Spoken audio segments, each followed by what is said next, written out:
Pleased to welcome everybody on this very sunny afternoon to Florida. My name is John Stack. I'm the founding dean of the Steven J.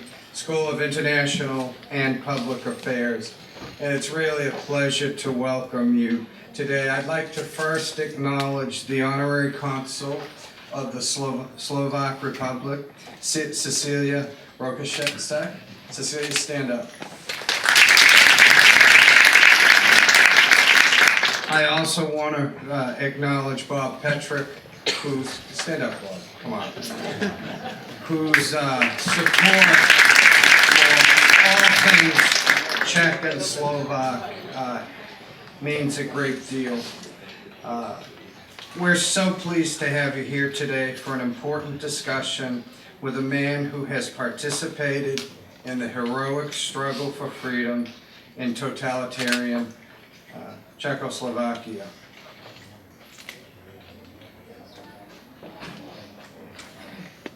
Mr. Ivan Havel. Through the Green School's Václav Havel program for human rights and diplomacy, we are proud to host these important discussions on struggles for democracy that remain so highly relevant today. Before we begin, please allow me to thank the generous sponsors who make events like this possible.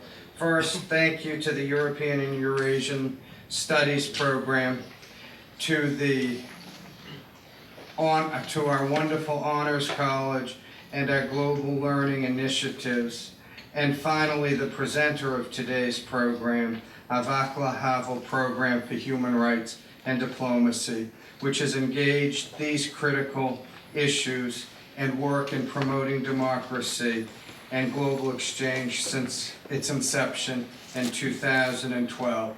That is led by an extraordinary man who was a dissident in Czechoslovakia, who rose to be a deputy foreign minister. Martin Palouse was ambassador to the United Nations and ambassador to the United States, and he runs our center. Martin, where are you? Stand up.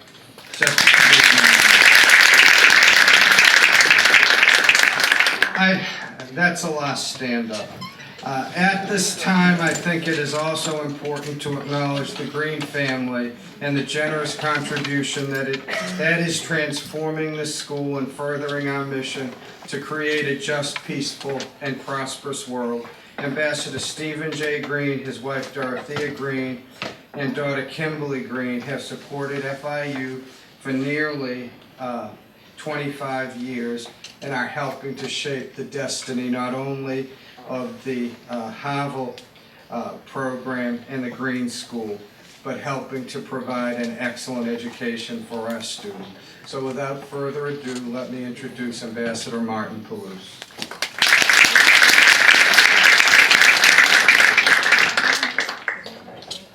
Good afternoon, everybody. Thank you, John, for this beautiful introduction. I would like to thank you for coming here for this event in which our center, I think, is playing the central role. I'm supposed to introduce Ivan Havel, but let me put it a little bit into a context. Hannah Arendt, one of the greatest, I would say, political thinkers of the 20th century, I never can resist to recommend her works to your attention. Once wrote a book with a telling title, Men in Dark Times. And basically she wanted to say that we are living in dark times, and sometimes confusion is the common denominator of our feelings. And she said that even in dark times, we should have be given a chance, or we have a right to get some sort of illumination. And she always says that illumination comes through the concrete lives of concrete individuals. Living in concrete situation, struggling with obviously problems, they were around there in the moment of their struggle. But if we look at them and listen to what they want to say to us today, we might get some sort of small illumination, and it might be also something that will help us to orientate ourselves in our current confusions. It's for me a really deep pleasure to introduce Václav Havel. Actually, when one says Havel, we first and foremost focus on his older brother, who was the first president of Czechoslovakia, the Czech Republic, after the moment of our liberation in 1989. But I think that Ivan Havel belongs to the same story and has his own very distinct role in it. I didn't need to study much to introduce him because I know him for so many years. But let me to tell a couple of things about him. In his age, he certainly had difficulties to get the right education because he was from a bourgeois family, and this didn't fly very well with the communist regime when he was in that situation. In the 60s, he benefited, as all members of his generation, from the fact that things started to improve and some sort of liberalization came to Central Europe, still obviously behind the Iron Curtain, with all instruments of totalitarian power at hand and in action. Not many people know very well that when his brother started to write his first plays, and which made him famous, the second one of the Memorandum came into existence also thanks to Ivan, because one of the central features of this play, the artificial language in Czech called TDP, the language bureaucrats like to use to be more precise in what they want to say. It was, I think, Ivan's suggestion, because Ivan studied artificial intelligence.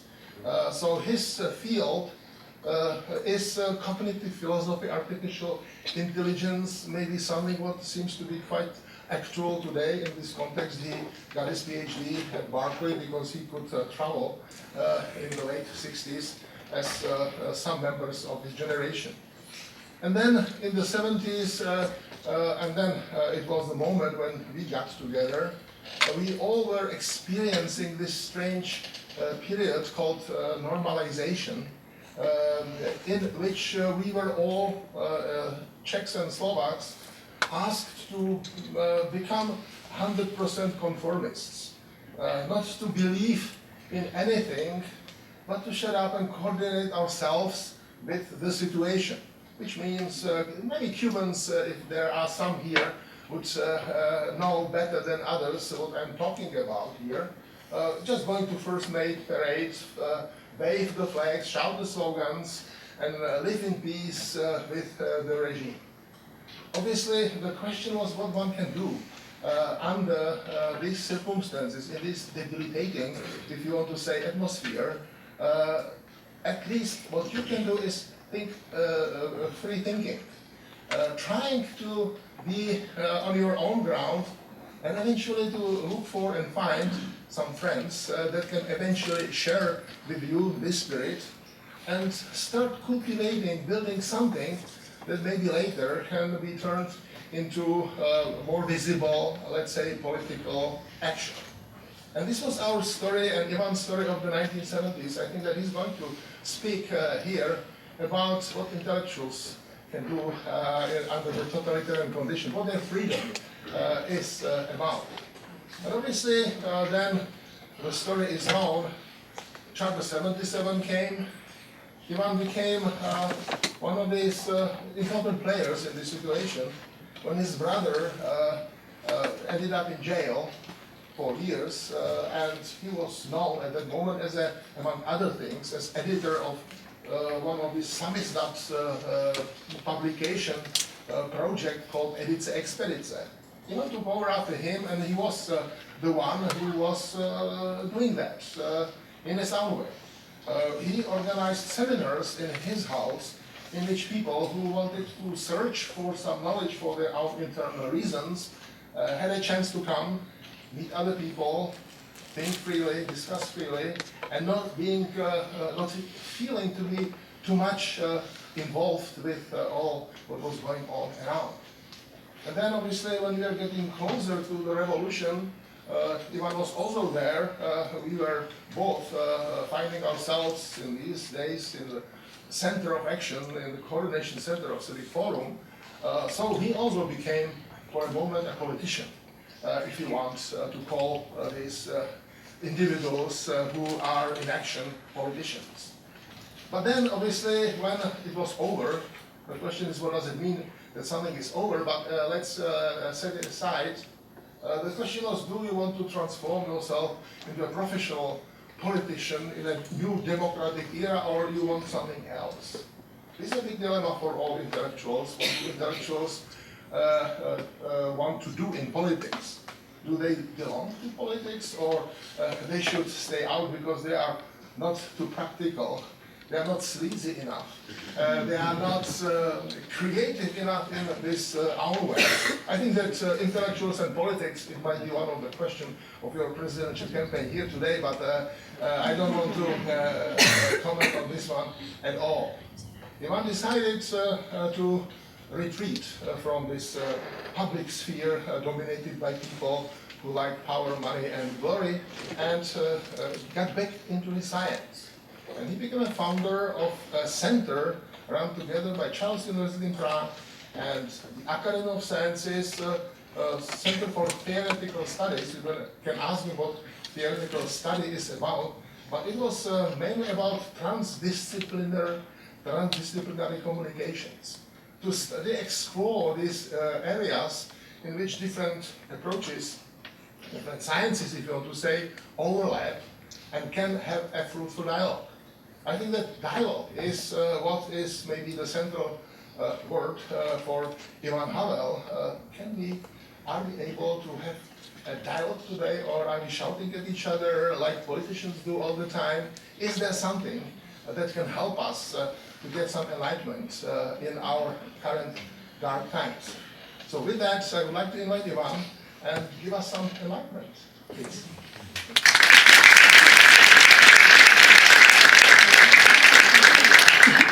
And last thing, after Ivan finishes, I hope that you have a chance for some sort of interactive session. So please, students, get ready for it. So I am very pleased to be invited to this huge university, and one of the pieces of the United States where I have never been, but I always knew about.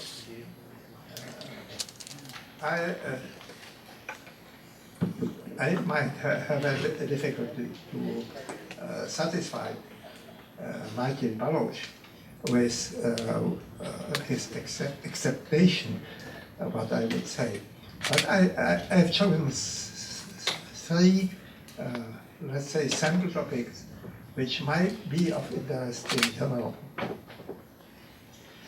There are two words which are studied by politicians, by political scientists, historians, and others. And these, among others, and these words are freedom and totality. We have experience with both.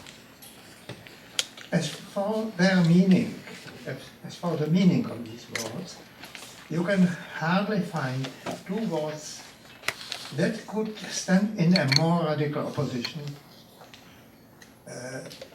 to one another. Yet, as I am a lover of paradoxes and contradictions, I would like to start with one admittedly peculiar but important question. Can some type of freedom exist in totality or within totality? First, I will try to represent my personal reflections on this question, referring especially to the case of unofficial and semi-official intellectual life in my country, which is the former Czechoslovakia, now Czech Republic. In the most distant past, namely during the period of the 70s and 80s of the previous century. It was just because the communist totalitarian regime collapsed. I will then focus on my personal experience relating to something which is less usual, and namely to my correspondence with my brother Václav while he was in prison. And finally, I would like to comment on the general issue of the role of intellectuals in politics in my country, especially in our country. Let me first remind you of the situation in former Czechoslovakia during the mentioned period. After the Soviet invasion of 1968, that crashed an audacious but half-hearted attempts to merge socialism with humanity. The new leaders of the Communist Party, supported by and under the control of the Soviet Union, assumed complete power. They established a new episode of the socialist regime called normalization by them and totality by us. Incidentally, my brother would call the period post-totalitarian.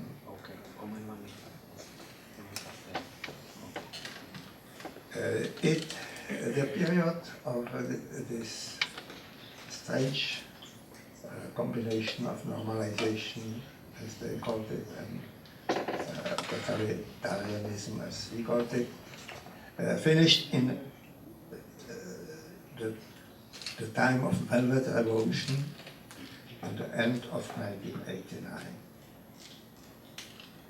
The era of totality and of the totalitarian regime was characterized not only by the overt and total hegemony of the Communist Party and its ideologically biased bureaucracy, but also, and more importantly, by the covert but omnipresent and all-pervasive power of the secret police. The instruments of enforcement used by the post-68 secret police involved not so much direct imprisonment of individuals. In fact, the police pretended a certain level of legality in this respect, as an extensive set of incentives and subtle or not so subtle pressures that succeeded in raising various fears among people. Like a fear of losing job, of their children being deprived of secondary education, of the rule and frequent home searches, to mention the most notorious one. Not everybody was lucky and brave enough to withstand such various types of harassment. This is a little topic which I think is important, that the totality doesn't have to kill people, to jail them, and so sometimes much less visible things like interfering with their lives and with their intentions and with their families and so on. In consequence, those of us in unofficial and semi-official culture were effectively deprived of our various freedoms and rights that are supposed to be tied to the idea of democracy. For instance, freedom of press, freedom of assembly, freedom of travel, especially abroad, freedom of education, of choosing one's own profession, of the right to private ownership, and so on. After all, not surprisingly, who were definitely not allowed to be engaged in any free, meaning non-communist political activity or anything that might be interpreted as such. Any expressions of non-conformity with the status quo of was eliminated. And yet, there was a freedom. And I don't mean the ultimate freedom that no totalitarian regime can respect, namely the freedom of one's own immanent thoughts and imagination. Well, now I would leave beside the issue of indoctrination and influence in our thoughts. This was not the program of 70s and 80s. I wish to speak about something different and less obvious. Even in the milieu of a totalitarian regime, there may emerge, as it happened in our country, various small islands of intellectual freedom. I will use it as a term, islands of small intellectual freedom. I'm luckily able to share with you some personal experiences with such islands of imagination and creativity. To make an overview of all activities that deserve attention, or even those I was aware of, would be far beyond the limits of this lecture. We could talk about unofficial home lectures and seminars, intellectual retreat sessions, seminar publishing, improvised exhibitions of non-conformist visual art, underground rock music festivals, and occasionally even disguise their performances in private apartments or garden, theater performances, or making amateur home video film. What I consider particularly, however, are the home lectures and seminars where people involved in the arts, sciences, and philosophy could freely interact. The seminars had mostly the form of regular meetings on a fixed day of the week, and usually in the late afternoon in private apartments. Some of them were thematic. For instance, a solo reading of a book by a forbidden philosopher.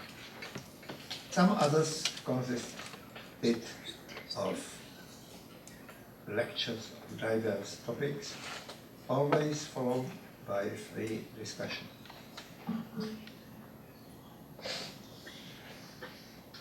Having relating to myself, I had a relatively spacious apartment. So I could host such meeting in my apartment, actually from 1977 till 1989. The reason I mention is that in the way I could give a long-lasting, direct experience of the friendly, open-minded and imaginative atmosphere that prevailed at such a gathering. Lecturers were mostly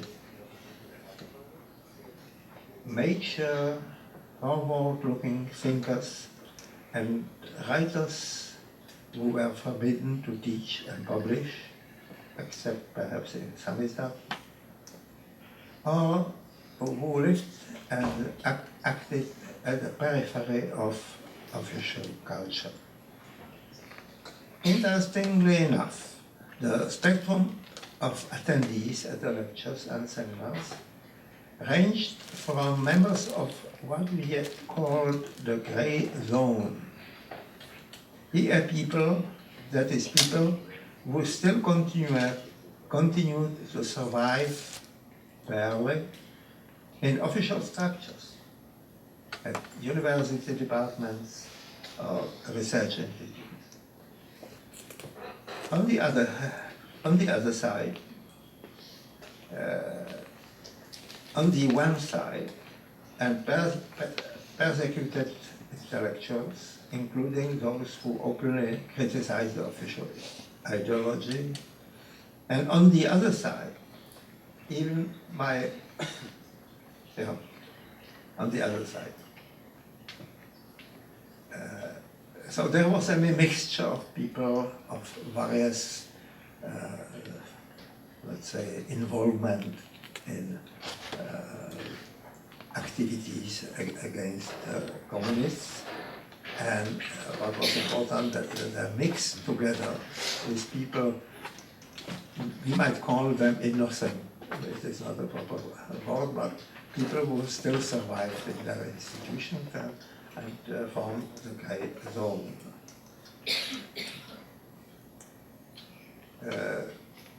So it happened that even my brother was among the participants of such seminars, and nobody was somewhat surprised by that. Such a mixture of various people would make the secret police rather nervous. And indeed, they, from time to time, harassed the participants, checked their identity cards, called them in for questioning, and sometimes initiated their firing from jobs.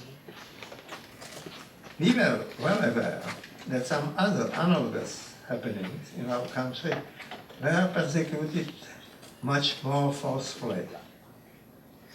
We therefore tried to keep our meetings as much under wraps as possible, perhaps, as appeared later, more than would have been necessary.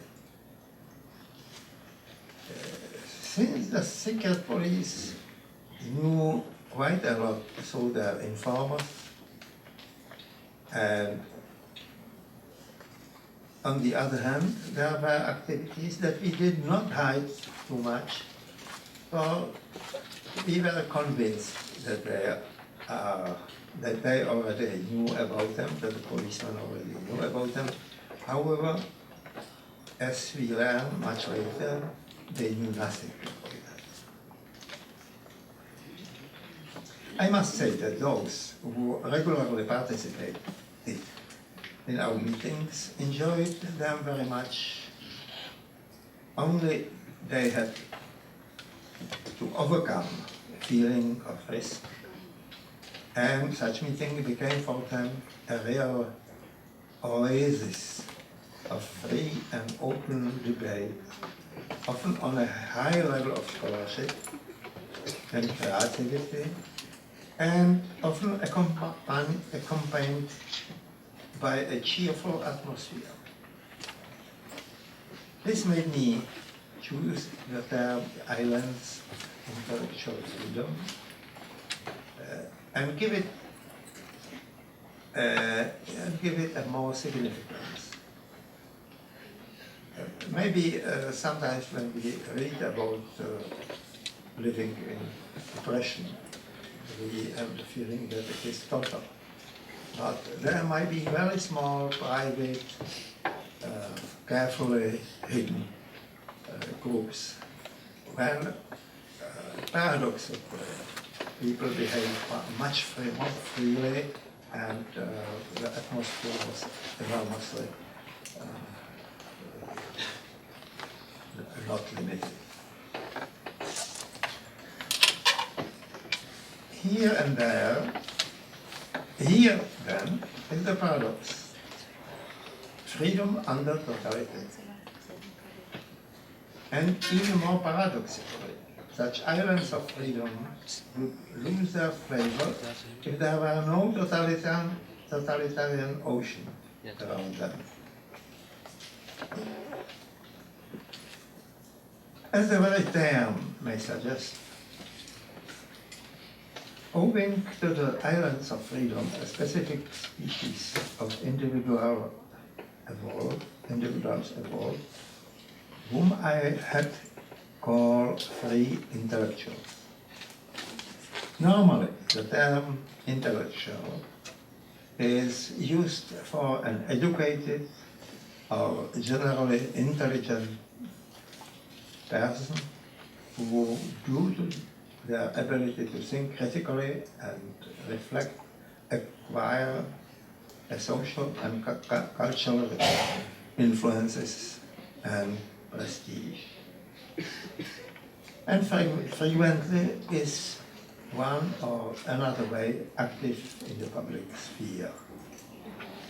Well, such an idea and definition of intellectual is not quite fitting for inhabitants of our islands of freedom. Why? Because at that time, social influence and prestige were rather narrowed, and any activity aimed at the public sphere was basically illegal. However, I have three reasons in mind for calling these people, somewhat paradoxically, free intellectuals. For one, they had a strong sense of freedom deeply rooted in their minds, or when surrounded by friends of the same disposition. Second, they are able to establish their free zones while living in a divided, bipolar world. And finally, because of my belief that these people were exactly such, they would become intellectuals if the environment become free, in that free society. What I have said up to now may give the wrong impression that everyone in our country was either silent or had joined a small secret group of islanders. It is not exactly so.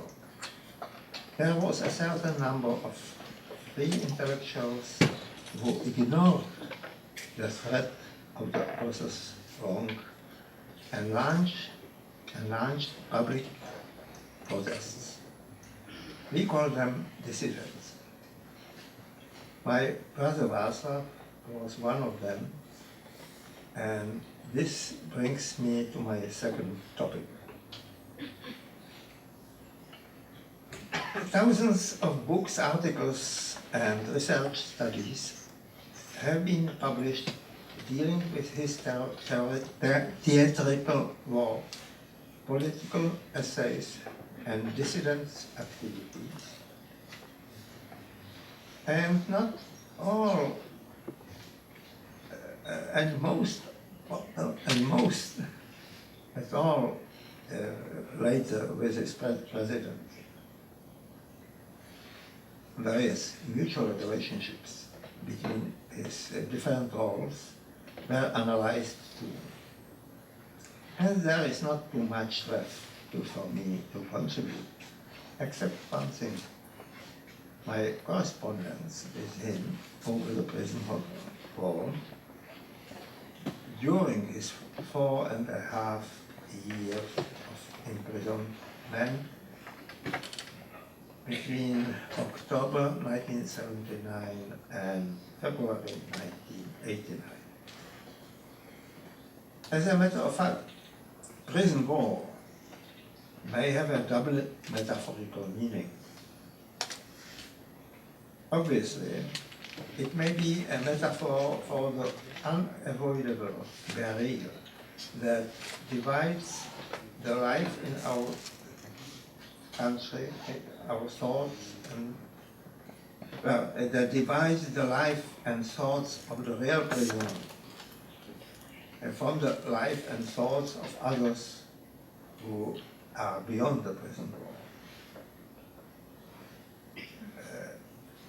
And thus drastically hinders mutual communication. But the term prison wall may be treated even more metaphorically. The prison wall may refer to another barrier, the one that divides us, prisoners of communist bloc, from others living in the free world outside. Of course, I mean nothing other than the notorious Iron Curtain. But let me say a few words about the prison wall in the actual sense. The circumstances of Václav's detention in January 1977 and the following sentence of 4.5 years in prison as one of the group of dissidents, members of the communists, to defend the unjustly prosecuted, are relatively well known. I will focus here on our correspondence. A collection of almost all his letters from the prison were published in Samizdat already before he was released, and later they were published abroad and translated into dozens of languages. The English title is Letters to Olga.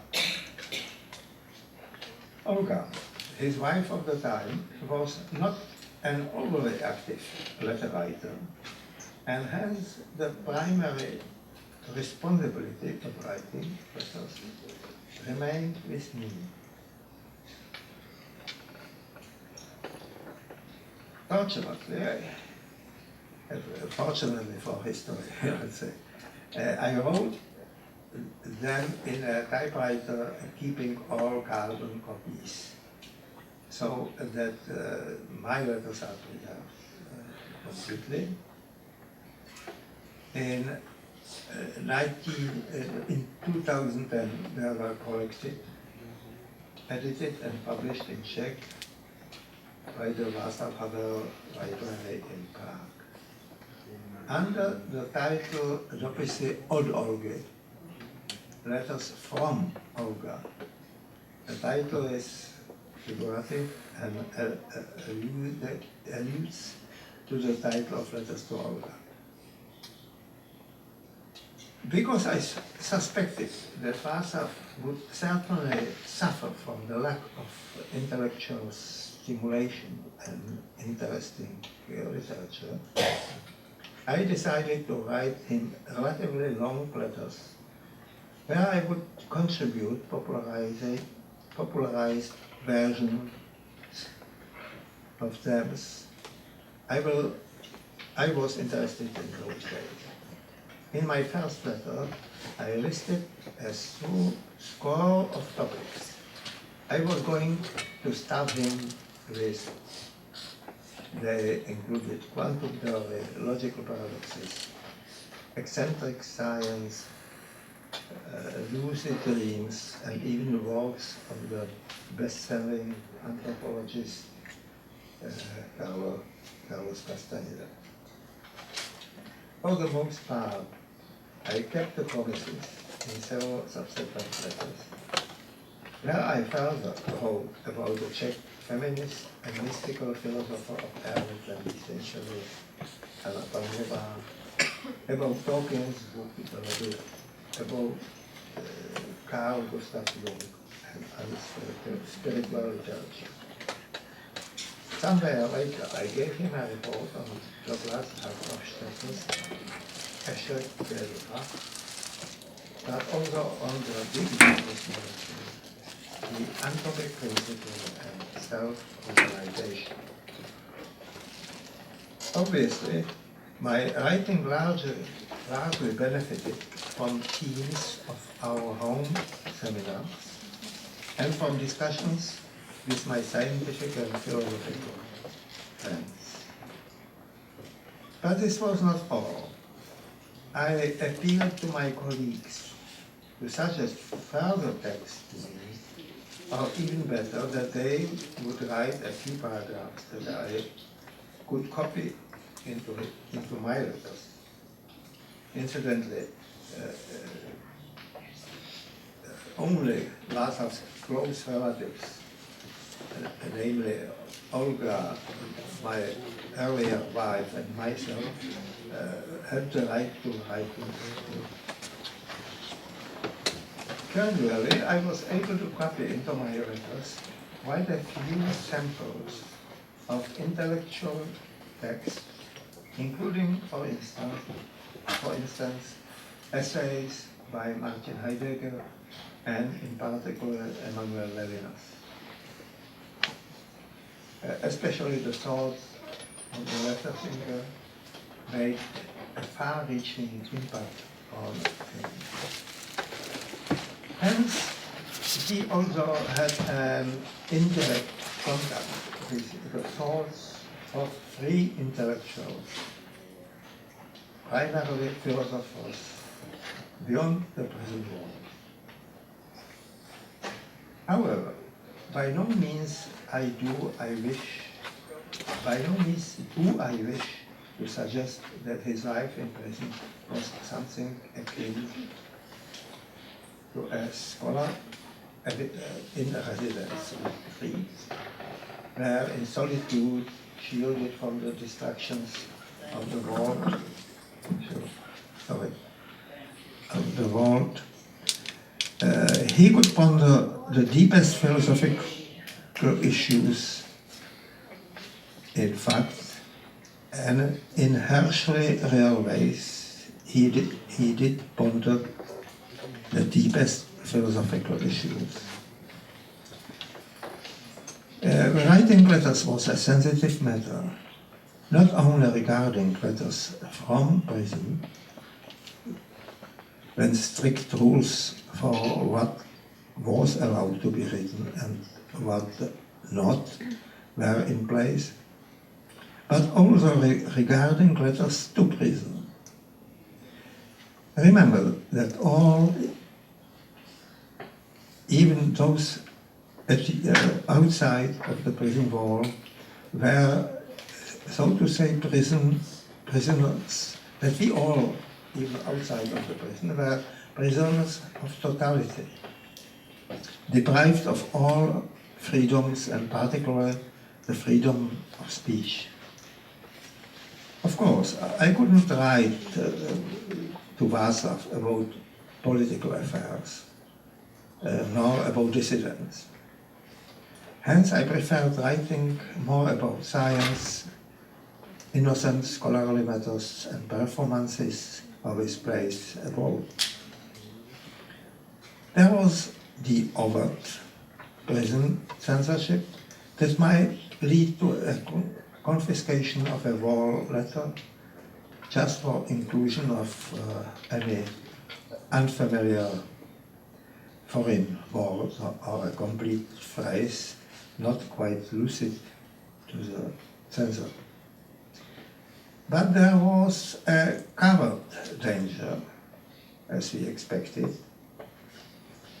That was the specific secret police experts who were scrutinizing our letters to prison, looking for hints about our milieu, especially about dissident activities. First, I was trying to invent a sophisticated encoding of some messages into the letter. That it appeared, and later be confirmed by Václav himself, that he was unable to break the code. Then, in later letters, I restricted myself to avoiding all references to living people by their full names, and only alluded to them through a specific minor situation which we were present in the past, and maybe episodes which could point to whom I have in mind.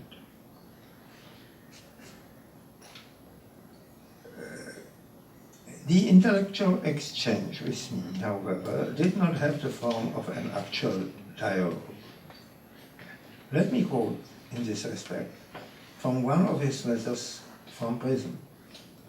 Quote, Ivan complains that I do not react to his letters enough. And he is right. Of course, I always read his letters with great interest. And if I do not react adequately, it is partly because I agree with them, or because they relate to areas which it is not for me to do more than pose questions and listen. In part, it may be out of a certain amount of fear of losing my own thread. End of quote. Fortunately, as I mentioned, my letters included various passages written by this purpose, for this purpose, by my intellectual friends, as well as short excerpts from philosophical essays of Havel. This contributed a lot to his philosophical and literary threads. His letters to Olga are a lesson on the fragments of intellectual freedom behind the wall of a prison, within prison. In 1989, totality in our country collapsed and was replaced by the dawn of democracy. What did this imply for our free intellectuals? Should they enter the arena of real politics? Would they remain really free when all of the various freedoms connected with democracy are restored, but official daily routines and obligations prevail? I will conclude my talk with several very tentative and general reflections on the issue of intellectuals in the politics. One statement made by the British historian and publicist Timothy Garton Ash still rings in my years. Shortly after the revolutionary changes in Eastern Europe, he said to us, quote, "You may, in your course of your life, be both intellectual and a politician. Try to be both at once, and you'll be neither." End of quote. Political historians will undoubtedly make a detailed analysis of the situation in our country after the November '89, when a transition to full-fledged democracy became a most desirable perspective. Most likely, the historians would not be surprised that after the change, quite a few formerly suppressed free intellectuals entered the public and political sphere with enthusiasm and became involved in a variety of official public roles, as well as positions in government posts. However, would the historians also notice and raise the question why, somewhat later, the majority of intellectuals dropped out of active politics entirely? I recall an international political science seminar that took place, if I remember correctly, in the spring of 1990. The discussion circled around the democratization process in our part of Europe, and at one point the question was raised about the involvement of intellectuals in politics. In fact,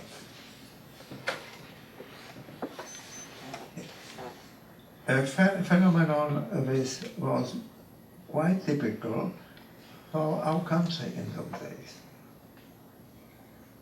A well-known British philosopher and political scientist, Lord Dahrendorf, said to us, the representatives of countries in transition, quote, "You will recognize the arrival of democracy in your country by the disappearance of intellectuals from politics." End of quote. I did not fully grasp his statement at the time. Now I would like to give it some consideration. The intellectual, under normal circumstances, devotes himself to tasks requiring rational, intelligent, and creative thoughts that are constantly tested in professional debates. It is a person endowed with three necessary prerequisites. First, it is the ability of observing things and events from a reflecting distance and within a larger time frame. Second, it is the competence of talking and writing about such observation. And third, the ability to reflect on oneself as being a person with such prerequisites. You may argue that those are also characteristics which a good politician has or should have. That is certainly true. So let us instead look for differences between politicians and intellectuals of another kind. Not at the characteristics of intellectuals as such, but at the role they play in their relationship to others and to the whole society. Politicians, unlike intellectuals, have to strive for power. Whenever they succeed, they must do their best to hold on to it.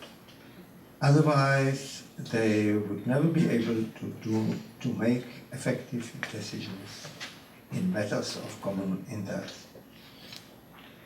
Thus, politicians have to consider things referentially in their immediate context. They should not only declare their opinions, but enforce them as well. And last but not least, they must reflect upon themselves through the eyes of the public, which may or may not vote them in the future. The most overt differences between intellectuals and politicians is observable in the way they communicate with the public. What caught our intellectuals in politics off guard was, among other things, that whenever they allowed to escape, whatever they allowed to escape from their lips, regardless of whether it was wise or stupid, immediately became public property. Treated as such, it was widely distributed, discussed, and commented upon by the public at large, rather than by a close circle of intellectual colleagues. The audience of politicians is comprised of people who might not admire the sophisticated intellectual thoughts and speech, often full of metaphors and allusions, confessing doubts, hesitations, and considerations of alternatives. Intellectuals make an effort to always be original and never to repeat themselves, while the majority of people demand self-assured, clear, and comprehensible speech, statements always formulated in the same way, exactly memorable way, and decisions which are quick and rock solid. Where intellectuals lean towards explanations, politicians must turn to persuasion. Does this mean that intellectuals have no role to play in the political arena? Of course, there are exceptions. Here and there, an intellectual may spring up who happens to be an excellent politician at the same time. Well, you may expect me to mention my brother again. Sure, he was a dramatist and a politician. Dramatist by heart and politician by faith and mission.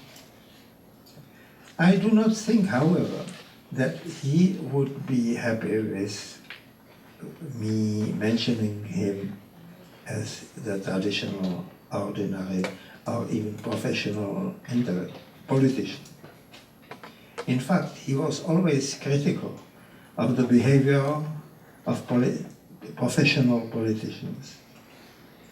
I would rather say that he perhaps unwittingly viewed politicians as would-be characters of his upcoming imaginary drama or film.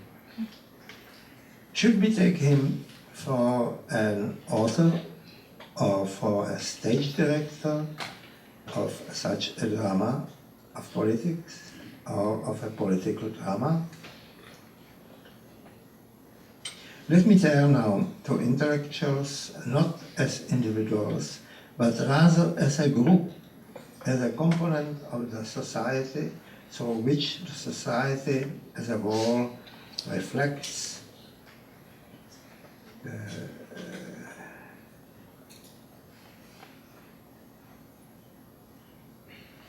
upon itself.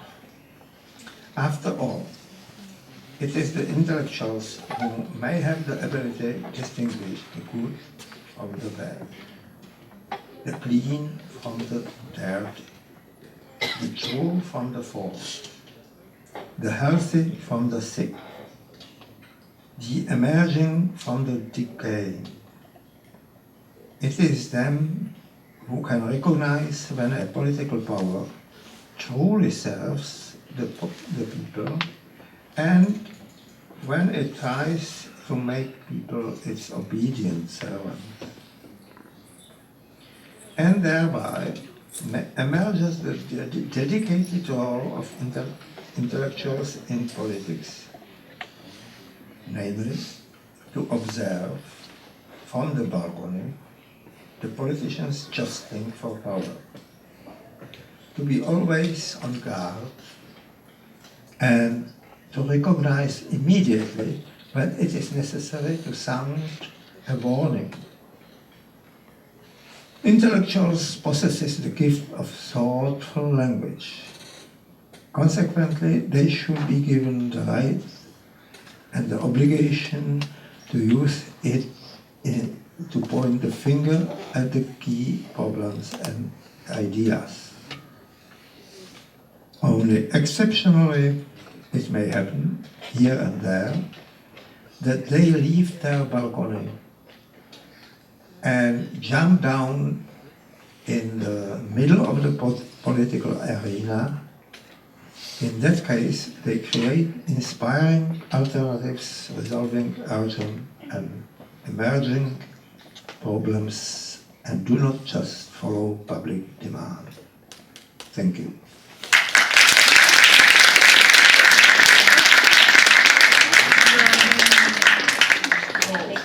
Here from Iran, these are challenging, not very traditional questions. My best knowledge was Plato who first was visiting the relationship between philosophers and intellectuals and politicians. And tell me, how do you see it from your American perspective, students? Let's start some conversation about the topic. Is anyone so bold enough to raise hand and have a question or comment? Please. Okay, lady in the back and then you. I just wanted to mention that in my class the other day, I was having a discussion with a fellow student about how we can have peaceful revolutions, like we can have civil disobedience without the need of arms. So I just want to reiterate your point that you are saying that we live in such a world where we have intellectual freedom and we can write about these things and actually make change. And that's what's important, and I just wanted to thank you for reiterating those ideas. Okay, thank you. Now you. And then go someone over. Please. I wanted to know if Dr. Havel signed Charter 77. Charles, your activity or relationship with Charter 77? My brother came to me much before it was publicized and said, we are launching something which is on the very fragile ice. And I think I will sign it, but do not sign it. Not everybody from the family sign it, and you have your science, so do your science. Of course, I later, when it was the big rustling about Charter 77, I wanted to sign, but it was too late. I just didn't want to be one of the, let's say, 100,000 signers of it, or 2,000. I now just need to bear the testimony about Ivan, because This is a good question, but it can be misleading. It was not so important whether someone signed or not signed, but how did he or she behaved, what he or she was doing. And Kivan was in the center of these things, whether he signed anything or, and he signed so many other documents in this context, and although he had an opportunity to test how the jail looks from inside, which is also a very interesting experience. But there was someone, okay, gentlemen, back. Hello, I've had the opportunity to meet you. Can you introduce yourself, John? My name's John Suarez. I'm with the Center for a Free Cuba. I've had the opportunity to meet Dr. Havel in Prague at meetings of Forum 2000. And I think that this year's Forum 2000, which is the 20th anniversary, which is talking about the issue of responsibility, I'd like to ask you this question. Perhaps you can explain a little more about what Forum 2000 is. You talk about the politicians and the intellectuals, and also how when you have a full democracy, you would find intellectuals outside of the political process. Lamentably, in the United States today, it seems that that's the case in terms of the candidates we have for the highest office having an anti-intellectual discourse, at least some of them. Considering the experience from Central Europe and the anti-political politics of someone like your brother that viewed living in truth as an approach to achieving power, and the power of the powerless, how would you apply that in a modern democracy like the United States? And even more importantly, just 90 miles from the shores of Florida, we have Cuba, which remains a Stalinist dictatorship, which is also undergoing a number of quote-unquote changes, but we're not seeing that democratic opening. And if you could comment about that as well. Thank you.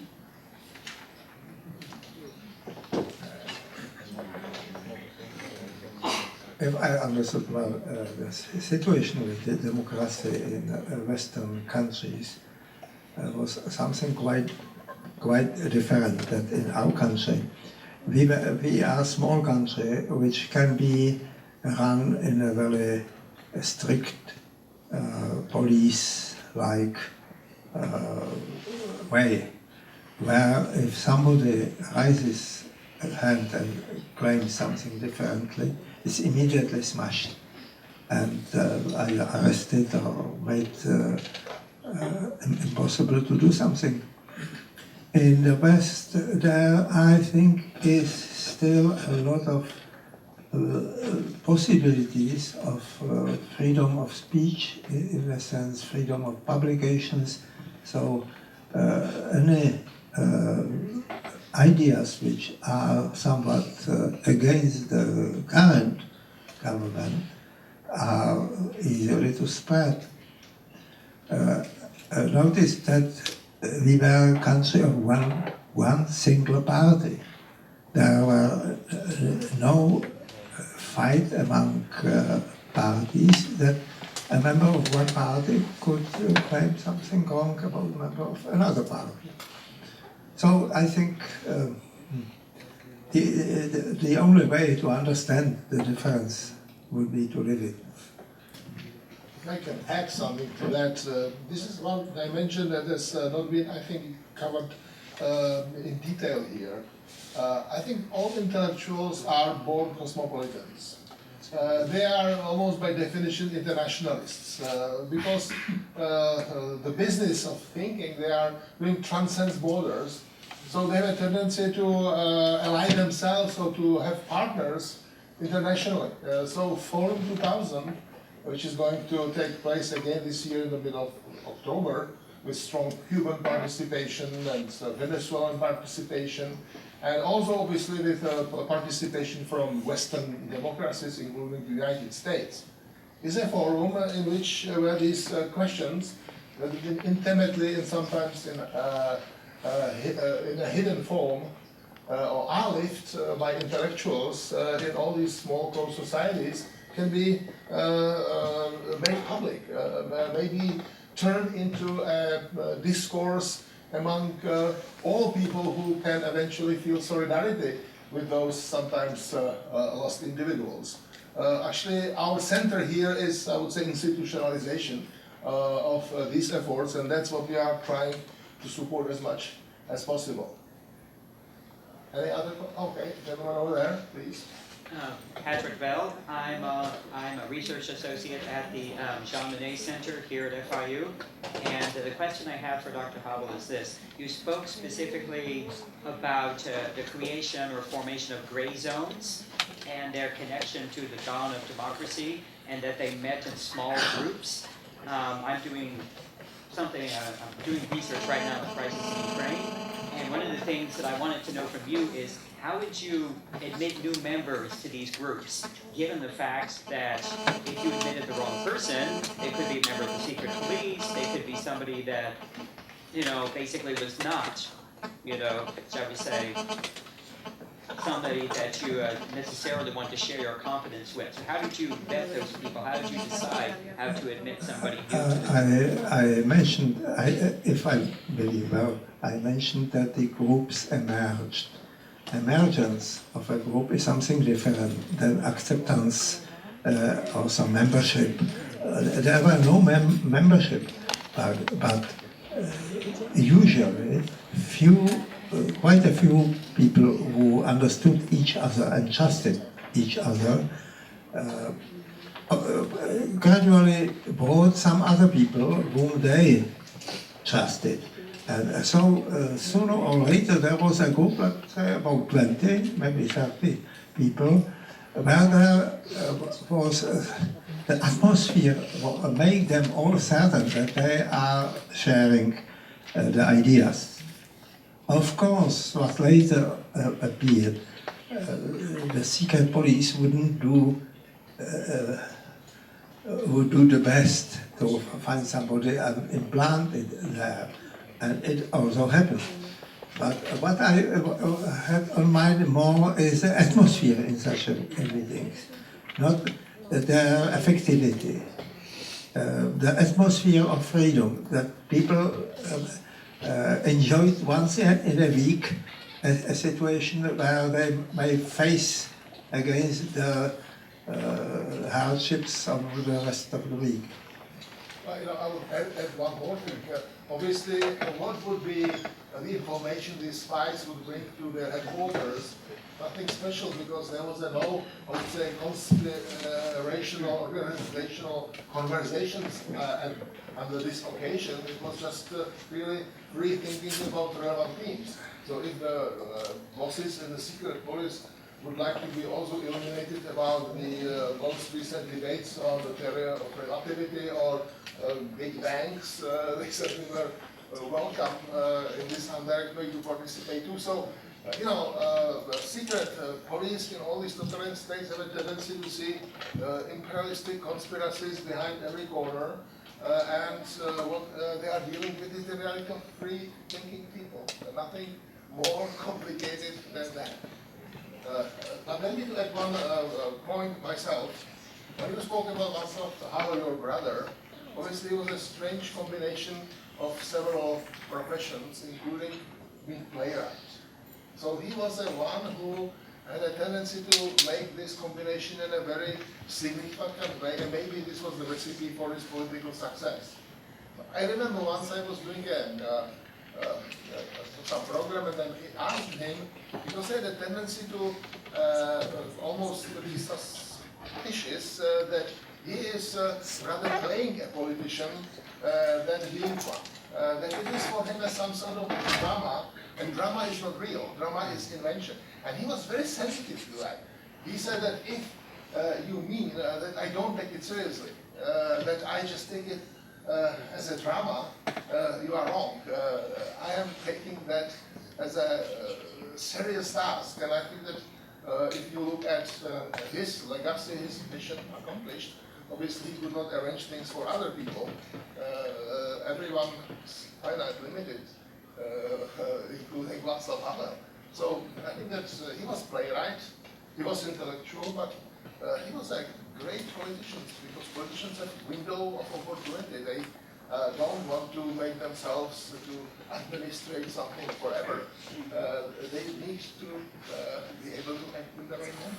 So I don't see it as you maybe see that intellectuals don't go into politics. They must know their time to come in and then eventually time to eat. You want to comment? Yeah, I agree. Yeah. Cecilia. You know, I find this discussion very interesting. If we put it in the context of the 21st century, right now, this discussion on intellectuals and also on politicians, what impact do you think the media, particularly social media, would have on an intellectual versus a politician? And would that change? Because we look at 30, 40 years, and media have certainly, how does the media perceive the politician versus the intellectual, and do they have a significant impact on that? Well, we lived in a situation, and my talk was limited to such a situation when there was no freedom of media. There were some circulars which were actually illegal. They were confiscated or so.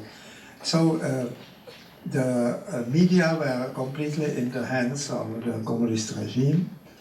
They did what they wanted. So I don't see the media could somewhat change the thing. The role of media in a free society is something much more complicated, and I do not feel to be competent to comment about that. Another question? Okay, you and then, okay, you start and then you will follow.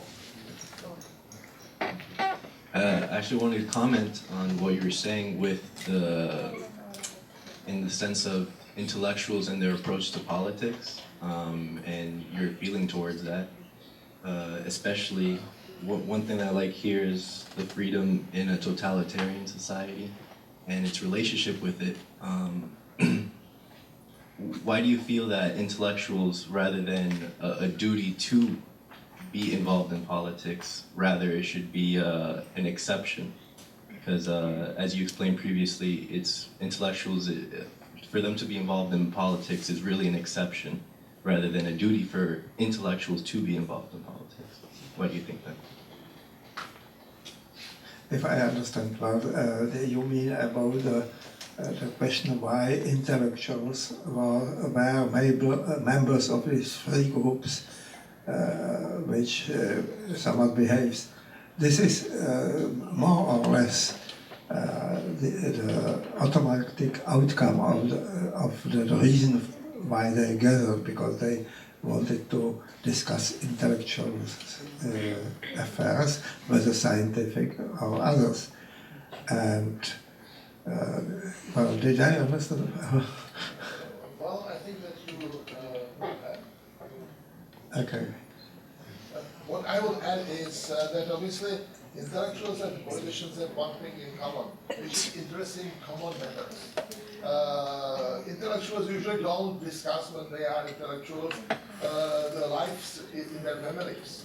They don't discuss private matters. They discuss something that is more general, and science pretends also to be one of these common possessions what we all have together. So that there is certain type of common denomination between intellectuals and politicians. Obviously, each of these categories does something else. And politicians are more about actions, and intellectuals may be more of reflections. Actions and reflections do along together. But anyway, someone on the back.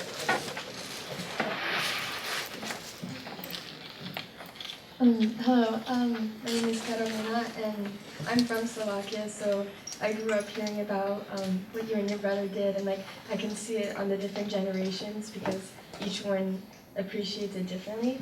But I wanted to ask, with the meetings you had in your apartment, do you think that kind of gathering of intellectual people could be something that could help in the Middle East or in African countries who are struggling for democracy too, or is that something that only would work in the Central European climate at that time?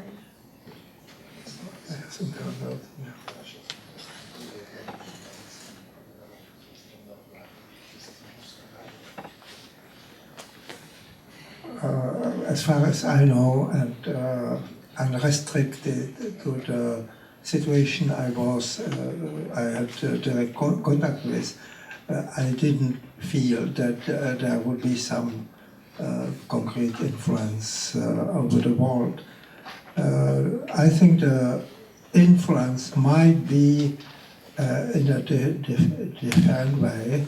Namely, for example, when my brother made a proclamation somewhere which he published, and where he was mentioning themes which were the same all over the world, not only to our personal situation. I think that we were in these old days the recipients of international solidarity and those who had much to offer. And I remember that we had, in the context of Charter 77, sometimes quite heated debates when it came to these questions. Just examples. When Pinochet got into power in Chile, or when it was a debate about the solidarity with Mandela or Desmond Tutu, the bishop in South Africa, certainly people on the left and right had different views and different opinions.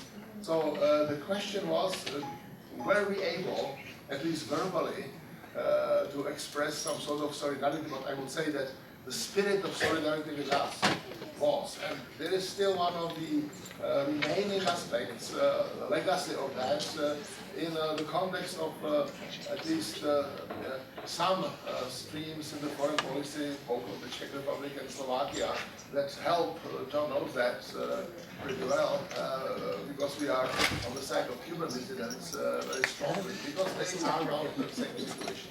I think that we have come to the end. We don't want to take more of your time. Friday afternoon, the students have something more to do. Ivan, thank you very much. I think that